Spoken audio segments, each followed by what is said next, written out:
देश और दुनिया की तमाम छोटी और बड़ी खबरों के लिए हमारे चैनल को सब्सक्राइब करना न भूलें और बेल का बटन जरूर दबाएं।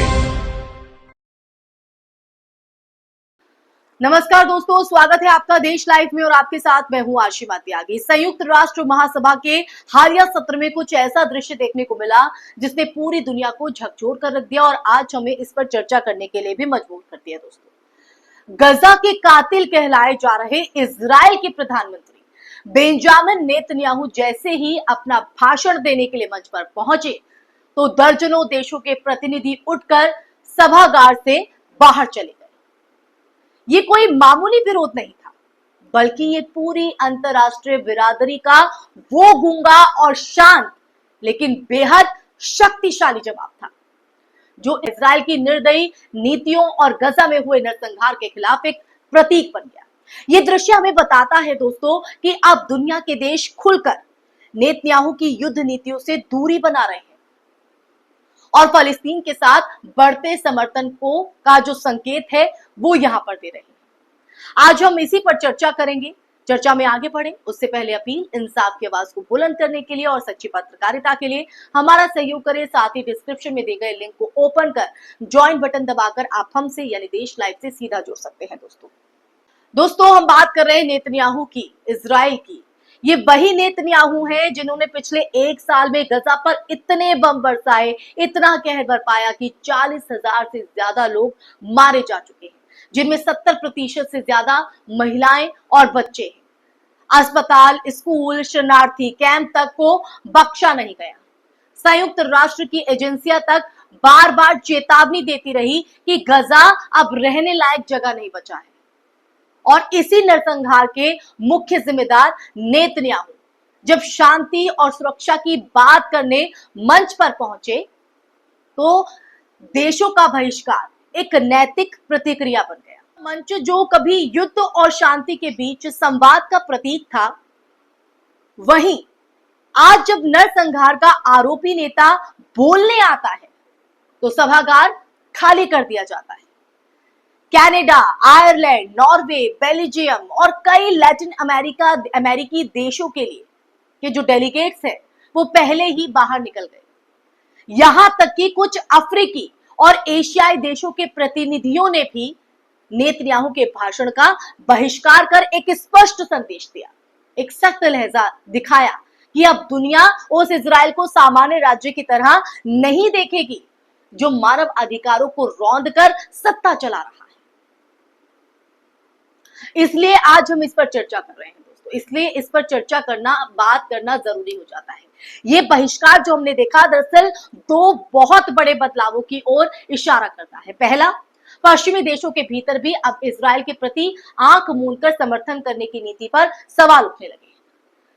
अमेरिका और यूरोप के शहरों में हजारों लोग महीनों से सड़कों पर उतरकर सीज फायर नाउ और फ्री फलस्तीन के जो नारे हैं वो लगा रहे हैं। विश्वविद्यालयों में छात्र नेतन्याहू सरकार को जो है अपार्थाइड शासन कहकर इसका विरोध कर रहे हैं। अपार्थाइड शासन, समझ रहे हैं? दूसरा, अंतरराष्ट्रीय कानून और मानवाधिकारों के उल्लंघन पर अब सिर्फ रिपोर्ट नहीं बल्कि राजनीतिक कार्रवाई की मांग भी तेज हो गई। तो दोस्तों यही वजह है कि हाल ही में दक्षिण अफ्रीका ने इजराइल के खिलाफ अंतरराष्ट्रीय न्यायालय यानी कि आईसीजे में नरसंहार का मुकदमा दायर किया है और उसे सुनवाई के लिए स्वीकार भी कर लिया गया है। साथ ही 140 से ज्यादा देश फलस्तीन को एक स्वतंत्र राष्ट्र के रूप में मान्यता दे चुके हैं।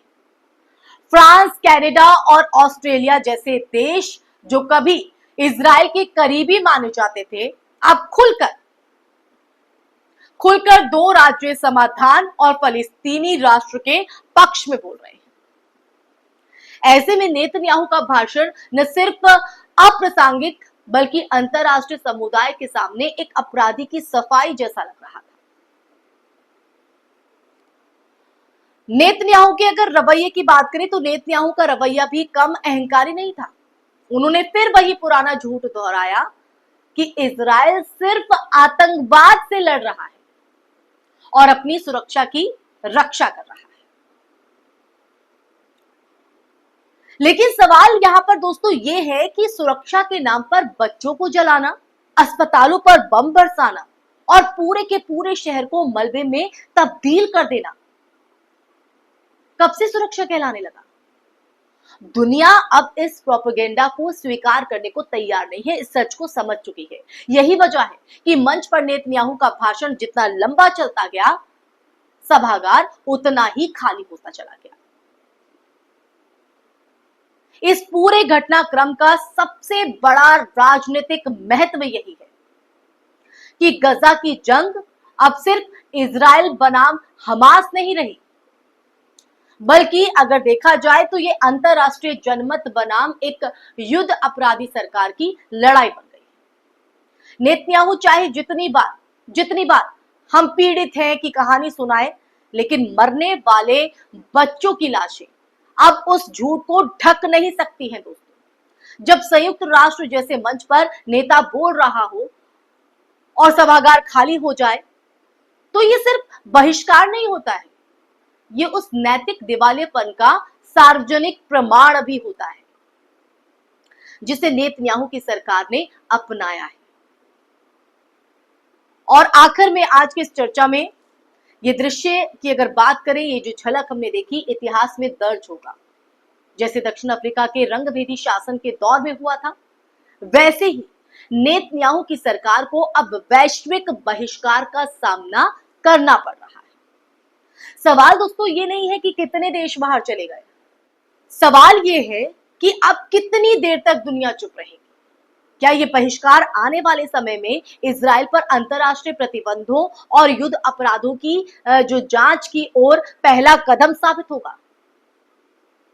बहुत मुमकिन है, लेकिन इतना तय है कि गजा के मलबे में उठती आवाजों ने अब संयुक्त राष्ट्र के गलियारों में दस्तक दे दी है।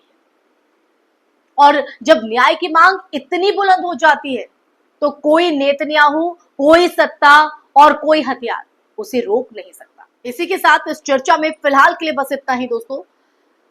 लेकिन ये चर्चा आपको पसंद आई, आप मेरी बात से कितना इत्तेफाक रखते हैं, देश लाइव मुद्दा जो लेकर आया है, इस मुद्दे पर आपकी क्या राय है, जरूर साझा कीजिएगा। कमेंट बॉक्स में कमेंट करके बताइएगा ये वीडियो कैसी लगी, और इस वीडियो को ज्यादा से ज्यादा शेयर भी कीजिएगा दोस्तों। और हमारे चैनल देश लाइव को सब्सक्राइब भी कीजिएगा। फिर हाजिर होंगे एक नए ऐसे ही सच्चे मुद्दे के साथ, सच्चाई के साथ, आपकी आवाज को बुलंद करने के लिए और आपके हितों से संबंधित, आपके हितों से आपसे सीधा सरोकार रखने वाले मुद्दे देश लाइव ऐसे ही आपके लिए मुखर होकर लेता है। इसी के साथ मुझे इजाजत दीजिए, फिर मुलाकात होगी। तब तक के लिए अपना ख्याल रखिए।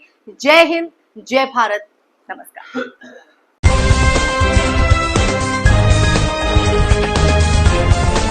देश और दुनिया की तमाम छोटी और बड़ी खबरों के लिए हमारे चैनल को सब्सक्राइब करना न भूलें और बेल का बटन जरूर दबाएं।